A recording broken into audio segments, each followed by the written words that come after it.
So we've looked at how differentiating functions can find us the gradient of a point on the graph. So today I want to use that and show you how to find the equation of the tangent and the normal of this graph at any point on it. So I've drawn the graph of y equals x minus 2 times x minus 3. And I have 2 points on this graph. I have P and I have Q. And what we need to do is show that the tangents at P and Q are perpendicular. So how do we go about this? Well, before we start doing that, let's first see how we can find the tangent at a point on this graph. So say I had a point over here where x equals 5. Well, the first thing we can do is using that x value, we can go and find the y value for this point. So let's pop 5 in there. That's 5 minus 2 is 3, 5 minus 3 is 2. So the y value must be 6 at this point. So we can write down the coordinates, 5, 6. Well, okay. How do we find the tangent to the curve at this point? Let me draw it on for you so you can see what I'm talking about. So it's a line that just crosses the graph at this point 5, 6. It just touches there. How do I find the equation of this line? So my straight line equation is y equals mx plus c. So what I'm going to need is I'm going to need the gradient and I'm going to need the y-intercept of this line. Well, the easiest thing to find first is the gradient, because I have the equation for my curve, and to find the gradient of any point on that curve, I just differentiate it. So let's do that first. Let's differentiate our equation. So first of all, I'm going to need to expand. So y equals x squared minus 5x plus 6. So that is these two brackets expanded out. Now let's differentiate it, remembering our rules. So we bring the 2 to the front, we multiply the 2 to the front, and we subtract 1 from the power. So that's 2 minus 1 is the power of 1. Minus 5x, so this 1 times down, so we're just left with minus 5. Subtract the power from the x, that's x to the power of 0, just becomes a 1. And this here is a constant, and that just disappears. So now we've got our gradient function, that is dy dx equals 2x minus 5. So at any point on this curve, I can now find the gradient. So this point here has the x coordinate 5. Let's put 5 in there. So when x equals 5, dy dx equals 2 times 5 minus 5, which is going to be 5. So the gradient of this straight line here is going to be 5. So I've got half of my straight line equation now. I've got y equals 5x plus c. I still don't know this plus c here. I don't know where it's going to cross my y-axis down below. Don't worry, I have a pair of x and y coordinates. And these can go into my equation because they correspond to each other. They can go into my equation, and then I'll just have this c as my unknown. So I've only got one unknown, which means I can solve and work out the numerical value of c. So let's do that quickly. So instead of y, I'm putting in 6.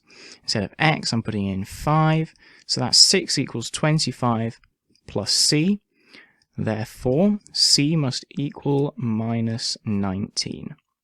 So there we go. I've worked out my equation of the tangent at the point 5, 6 on my curve. That tangent's equation is y equals 5x minus 19. So let's get rid of that and focus on our question here. So now that I've shown you how to find the tangent at a point, maybe you could have a go at this question yourself. So I'm assuming you've had a go, or at least thought about it a little bit. Now let's take a look at it. So our 2 points of interest are P and Q. Now these are special, they lie on the x-axis. So we know straight away that their y-coordinate, so we don't know the x, but we know the y-coordinate is 0 for both of these points. So if the y-coordinate is 0, I can place that into the equation for the curve. Let's do that. So I can say y, instead of writing y, I write 0. And then I have x minus 2 and x minus 3. Now this here is in the factorized form of a quadratic equation, and that is how we solve them. We equate them to 0, and then we solve each of these brackets separately. So either this left-hand bracket equals 0 or the right-hand bracket equals 0. So either x minus 2 equals 0 or x minus 3 equals 0. So this is also a nice graphical representation of how we solve quadratic equations. If we just solve these, we find that x is equal to 2 or that x is equal to 3. So this point on the left has the smaller x value, so that must be 2, p must be 2, 0, and so q must be 3, 0. So I found the 2 points there.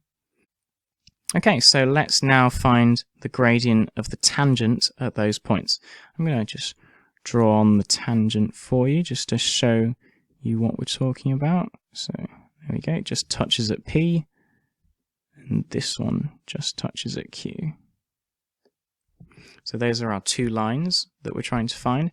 Well, how do we know that two lines are perpendicular? Well, you might have seen this before in the normal A-level course. So the two gradients of the two lines multiplied together should equal minus 1. So let's say the gradient of P, so that's MP, multiplied by MQ should equal minus 1 if the two lines are perpendicular to each other. I think I've got another video on perpendicular lines, so I'll link that if you want to take a look at it. Okay, let's go back to working out the gradient at these 2 points. We've already differentiated our equation for the curve. So if you remember correctly, that's dy dx equals 2x minus 5. And so at the point when x is equal to 2, dy dx, we just plug the 2 into this expression here. That's 2 times 2 is 4, minus 5 is minus 1. And so when x is equal to 3, dy dx is equal 2 times 3 minus 5, that is equal to 1.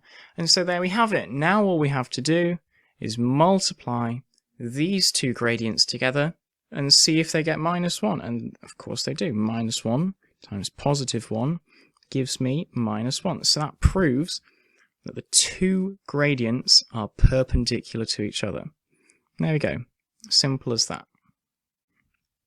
We can also use this to find lines that are normal to our initial curve.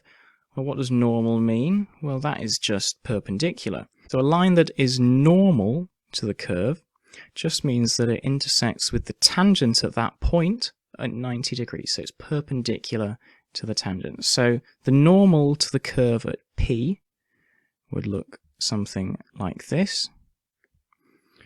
Let me do that in a different color just to differentiate between the two. So there we go. That would be a 90-degree angle, so they're perpendicular to each other. The normal at P and the tangent at P.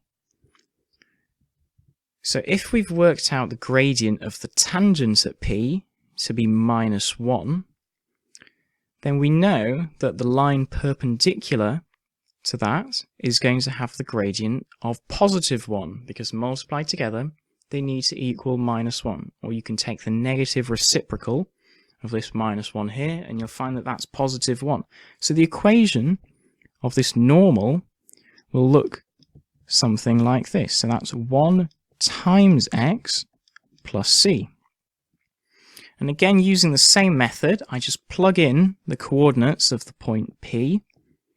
So that's 0 equals 1 times 2 plus c, so minus 2 equals c. There we go, I've figured out the equation of the normal at the point P. That is y is equal to x minus 2. So there we go. That is how I work out the equation for the tangent and the normal for points on our curve.